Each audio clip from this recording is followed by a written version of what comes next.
título, para abordar el ejercicio vamos a tener que usar propiedades del circuncentro. Pero para que no te me pierdas, vamos a revisar un poco de teoría. ¿Qué cosa era el circuncentro? El circuncentro va a ser el punto de las tres mediatrices en un triángulo. Esta es la forma de hallarlo, pero ¿qué cosa es en realidad ese circuncentro? Bueno, en este caso tengo un triángulo obtusángulo y su circuncentro va a estar situado afuera de ese triángulo.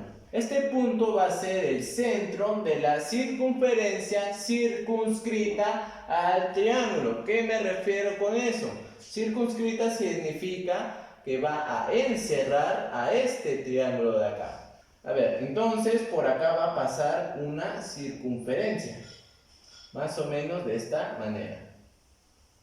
A ver, ya. A ver, más o menos, ¿no? Y el centro de esa circunferencia circunscrita va a ser el circuncentro. Y como este es el centro, pues este de acá viene a ser el radio. Y este también. Este es el radio R, este es el radio R. Y este de acá va a ser también el radio. ¿Qué te quiero decir con esto? Que el circuncentro siempre va a ser equidistante a cada uno de los vértices del triángulo. ¿Qué significa esa palabra? Equidistante. Significa que van a tener la misma distancia. ¿Qué más vamos a obtener? Si acá tenemos un ángulo, por ejemplo, 2 teta, ¿ya? Si tenemos 2 teta, este vendría a ser ángulo central, porque está formada por 2 radios. Y lo que se va a cumplir es que el ángulo exterior del triángulo obtusángulo, este de acá, va a ser la mitad de este ángulo que estás viendo. O sea, si acá mide 2 teta, acá va a medir teta. Entonces, estas propiedades del circuncentro las vamos a tener en consideración para resolver el problema. Ya tenemos acá el problema, chicos. Estos tipos de problemas no son las que salen al ojo. Este problema me va a exigir que yo haga un trazo auxiliar. Y como bien te dije en el título, vamos a utilizar circuncentro. Entonces, mira, acá tenemos un triángulo isósceles. Acá está 10 y acá está 10. Entonces, por acá yo voy a formar un triángulo isósceles de esta manera. Desde este punto, le voy a llamar el punto O, ¿ya? Desde ese punto O voy a trazar una cebiana. Una cebiana de triángulo SOV. De esta manera. Pero, ¿con qué condición? Con la condición de que este segmento que he trazado mida lo mismo que este de acá, que SO. Como SO mide bolita, pues este segmento también medirá bolita, indicando que son iguales. A ver, este punto de acá, para guiarme mejor, le voy a llamar el punto A, ¿ya? Entonces, ¿qué tenemos acá? Un triángulo isósceles, porque estas medidas van a ser iguales. Entonces, acá mide 40, acá mide 40. Recordemos que en un triángulo isósceles los ángulos que se oponen a los lados iguales también van a ser iguales. Desde este punto A voy a completar un triángulo con este de acá. A este punto le voy a llamar el punto B.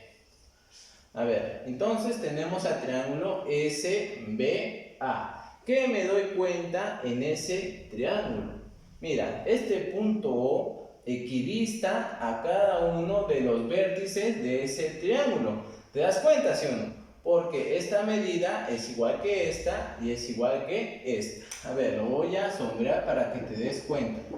Yo hablo de este triángulo, del triángulo SBA. Entonces, como este punto de acá equidista a cada uno de los vértices del triángulo, ese punto va a ser el circuncentro de dicho triángulo, del triángulo que está sombreado.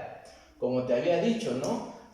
Cuando es un triángulo obtusángulo, el circuncentro está afuera de ese triángulo. Entonces diré lo siguiente, que O es el circuncentro del triángulo SBA. Ya. ¿Y qué con eso? Vamos a utilizar propiedades que te había mencionado. Si este ángulo mide 2 teta, este de acá, este ángulo exterior, mide la mitad, o sea, teta, ¿no? Pero ¿cuánto mide esto? Acá en el triángulo, acá tenemos 10 y acá tenemos 10. Entonces, para que complete el 180, este ángulo de acá va a ser 160. Porque los ángulos internos en cualquier triángulo siempre va a sumar 180. Van a sumar 180. Entonces, como este ángulo es 160, este de acá va a ser la mitad. O sea, 80 grados. Ya está. ¿Y qué más tenemos? Ahora fíjate de nuevo en el triángulo SBA. Este es ángulo externo. Y este de acá, este ángulo interno, es 30.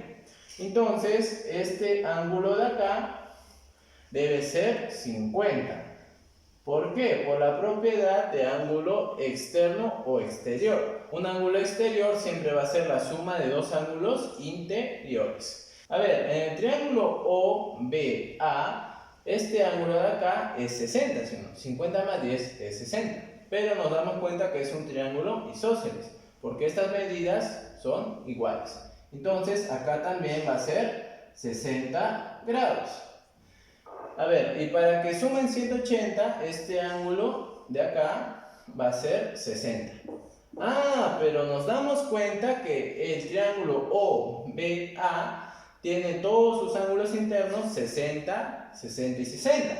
Entonces, me doy cuenta que esto en realidad es un triángulo equilátero. Lo voy a indicar acá. OBA es equilátero. ¿Y qué de especial tiene que sea equilátero? Que todos los lados van a ser iguales. Entonces acá es bolita, acá también es bolita.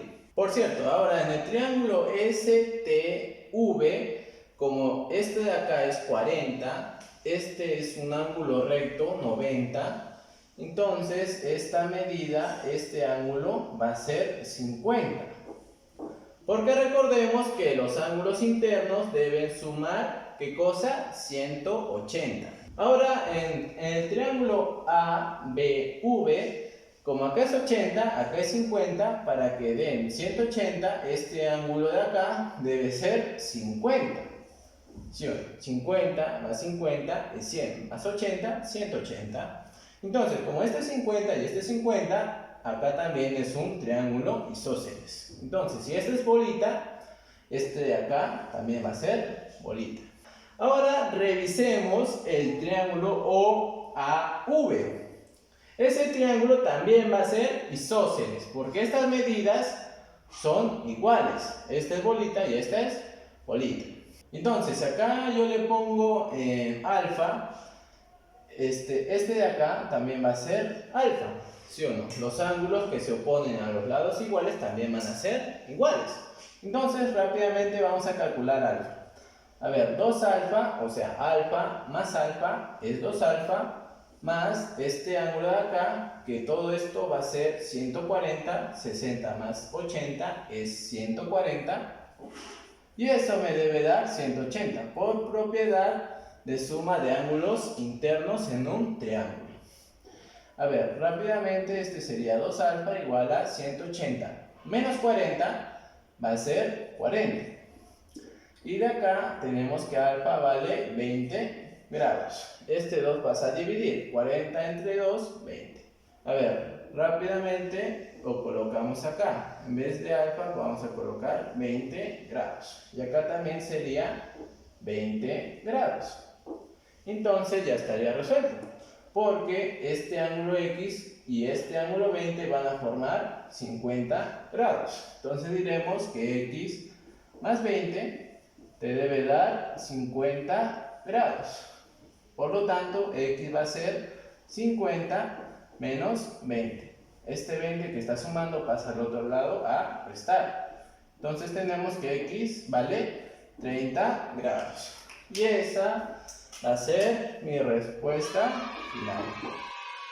Ya está. Qué bonito problema nos ha salido, muchachos. Qué bonito problema.